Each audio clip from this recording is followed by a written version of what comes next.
everyone's talking about ESG, and it's up to wealth managers and advisors to cut through this noise and understand how they can integrate climate considerations into their clients' portfolios.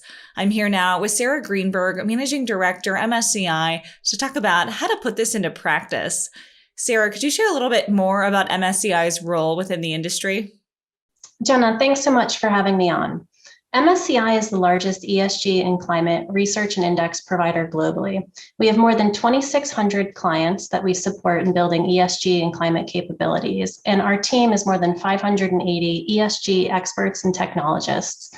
We produce research on over 17,000 issuers and 750,000 securities globally, and also produce more than 1,500 ESG and climate equity and fixed income indexes. Wow, you have quite an extensive client list.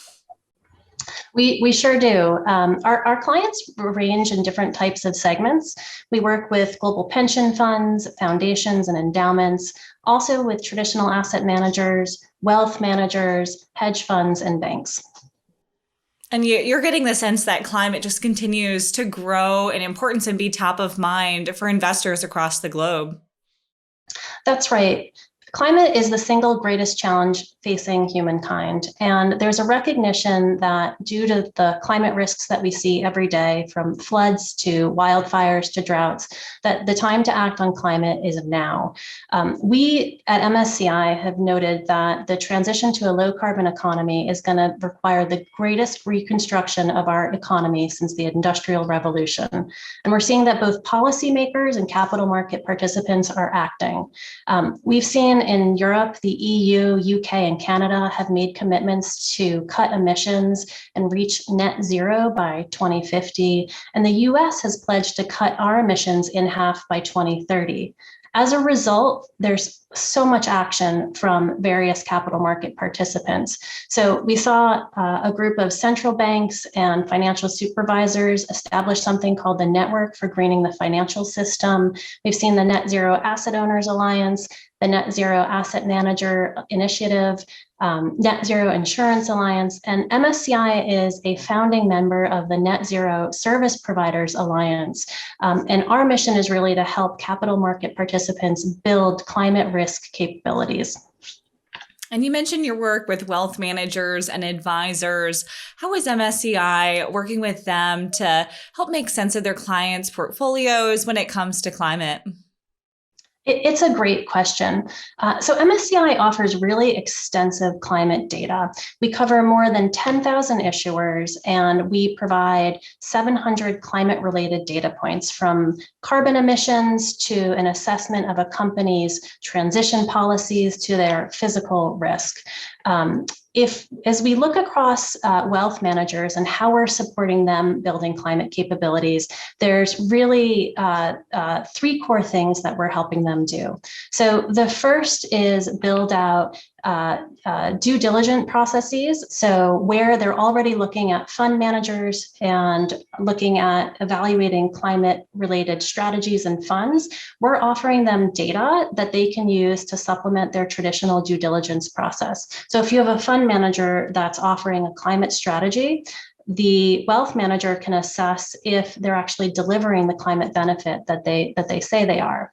We're also supporting wealth managers to build climate investment solutions. And we see this both in terms of single stock portfolio construction. There's a huge focus on personalization, and we're supporting wealth managers that are using either the climate data or climate indexes separately or together to build personalized portfolios, or in building model portfolios. We published a really great piece called Climate First Model Portfolios, which looked at how wealth managers could build multi-asset class portfolios that have a same kind of risk and return profile as a traditional market cap balanced benchmark, but deliver improved climate outcomes. And we actually saw that in this Climate First Model Portfolio, you can achieve almost a 40% reduction in carbon emissions, have a great, almost 8 times as much exposure to clean energy solutions, and maintain the same risk return characteristics of that traditional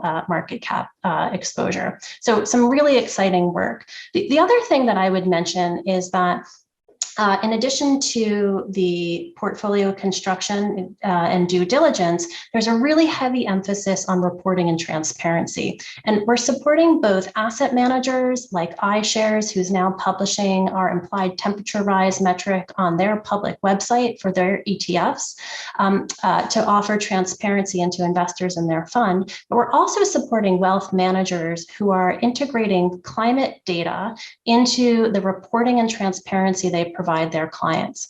Some, like Merrill Edge, are publishing that through their digital platforms for companies, funds, and client portfolios, and others are integrating it right into the investor statements, into investment proposals, to show their clients how their portfolios are positioned on climate risk.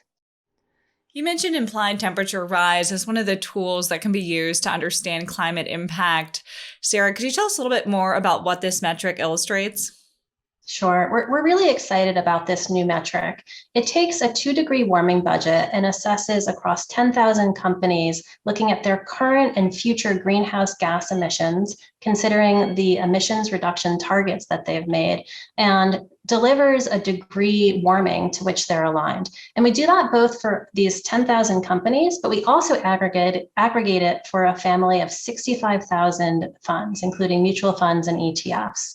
What we found is that in our fund universe, there's only 10% of funds that are aligned to under a 2-degree warming outcome, and over 80% of funds fall within the 2 to 4 degree Celsius warming. So as you can see, there's still quite a bit of work to do. And now, how do these tools align with increasing regulatory requirements, Sarah? Well, there is a huge focus on regulators across the globe on cutting through greenwashing. Here in the US, we saw that President Biden issued an executive order last May, in May of 2021, which outlined a range of climate-related policies. We've seen the SEC just last month in March issue guidance that's going to require companies to start disclosing climate-related information. And a lot of these global efforts are focused on something called the Task Force on Climate-Related Financial Disclosure, so TCFD. And it essentially is looking at how companies and how institutions, like financial institutions, are prepared for different warming scenarios. So in the US, companies are going to have to start disclosing Scope 1, Scope 2, and in some cases, Scope 3 emissions, and really follow that TCFD framework of understanding their climate risk under different warming scenarios. Our tools enable clients to institutional investors to evaluate companies and use that information to construct portfolios that are aligned with these regulatory frameworks. Finally, Sarah, how can advisors integrate climate in practice management? Great question. Leading institutions are already building climate capabilities into portfolio construction and the reporting and transparency that they provide to their clients. For advisors who are looking to take the first step, I'd recommend going to our website and looking up a company that you hold in a client portfolio and using our research to have that first conversation. How is that one company positioned on climate risk? If they're interested in learning more, you can dive into our Net Zero Hub, which is a website we've produced for clients that has tons of information about integrating climate into portfolio construction, the changing regulatory frameworks, and how you can use climate as a differentiator. Well, Sarah, thank you so much for joining us. Jenna, thanks so much for having me on. I really appreciate it.